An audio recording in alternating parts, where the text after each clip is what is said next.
Seguramente Otto von Bismarck fuese una de las mentes más preclaras de toda la historia europea. Fue precisamente él el que advirtió que si habría otra guerra en Europa, sería por alguna maldita estupidez en los Balcanes. Cita literal. Décadas más tarde, el tiempo le dio la razón. Como sabemos, el asesinato del archiduque de Austria por Gavrilo Princip supuso el estallido de la Primera Guerra Mundial. En 1890 se consuman las peores pesadillas de Bismarck. Una nueva política internacional desdibujaría los dos objetivos de los sistemas bismarckianos. Recordemos, 1. El aislamiento de Francia, 2. El equilibrio en los Balcanes entre Austria y Rusia. El Kaiser quería apostar por una política de colonias, es decir, centrarse en obtener las colonias en África, mientras que el canciller, Bismarck, como hemos visto, quería centrar sus esfuerzos en el interior de Alemania, en su economía, independientemente de todo lo que sucediera en términos internacionales. Finalmente, el Kaiser Guillermo adoptó la siguiente lectura. No solamente Alemania se encontraba en una situación de aislamiento internacional, sino que por añadidura sus enemigos comenzaron a aliarse entre sí. Por un lado, mientras Alemania había consolidado su posición en Europa, el resto de potencias europeas había logrado cristalizar un amplio dominio en Asia y en África.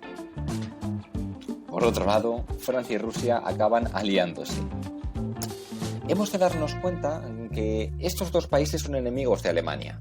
Recordemos, Francia por la humillación de Sedán y 2. Rusia, puesto que Alemania favoreció a Austria en los Balcanes a costa de Rusia.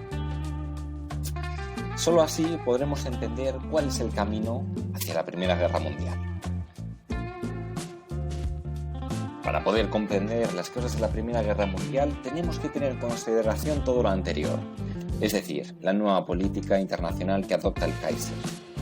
Alemania, para salir de este estado de aislamiento internacional, orienta su política en obtener colonias y poder negociar con ellas con el resto de potencias europeas. Para ello, es necesario lograr la neutralidad o, en el mejor de los casos, la alianza con el rey del mundo de este momento, que no es otro sino Gran Bretaña.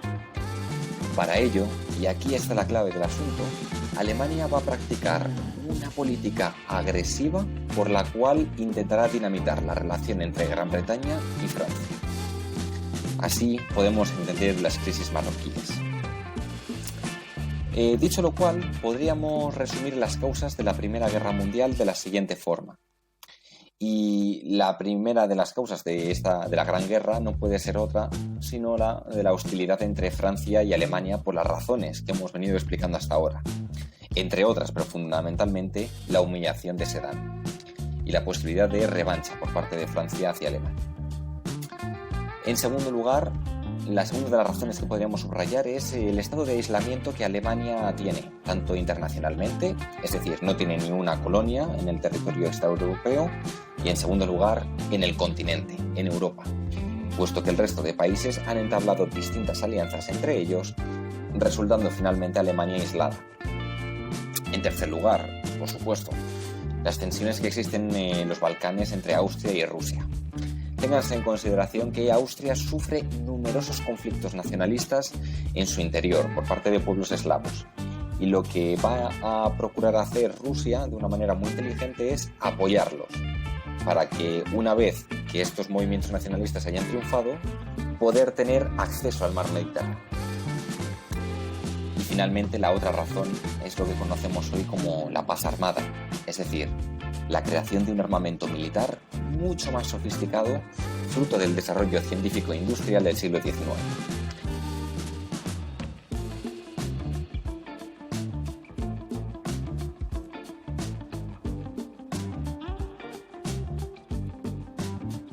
Vale, 3, 2, 1. Vale, 3, 2, 1. Así las cosas, podemos hablar de dos frentes diplomáticos durante la paz armada, es decir, durante el periodo que va desde 1871, la proclamación del Segundo Reich, y 1914, el inicio de esta guerra.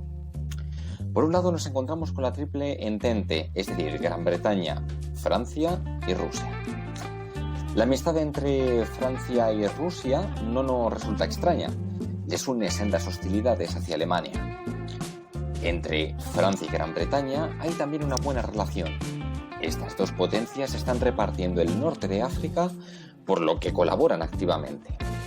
Toda ella es la Triple Entente. En cuanto a la Triple Alianza, tampoco nos sorprende una buena relación entre Alemania y Austria. La primera apoya a la segunda en los Balcanes, obteniendo Austria una mayor influencia en esta zona a costa de Rusia. Cabe señalar tres cuestiones adicionales que ocurrirán durante la guerra. En primer lugar, Italia abandonará la Triple Alianza para adherirse a la Triple Entente por una serie de desavenencias con Austria. En 1917, en segundo lugar, sale de la Primera Guerra Mundial Rusia, a través del Tratado de Brest-Litovsk, fruto de las revoluciones que vive el país. Y finalmente, en este mismo año, en 1917, Estados Unidos entra en la guerra con Francia, Gran Bretaña y Rusia, en tanto que Alemania hundió Lusitania durante la guerra, saldándose con la muerte de civiles. Por último, lo único que cabe señalar es que el desarrollo de la guerra, muy brevemente dicho, va a acontecer de la siguiente forma.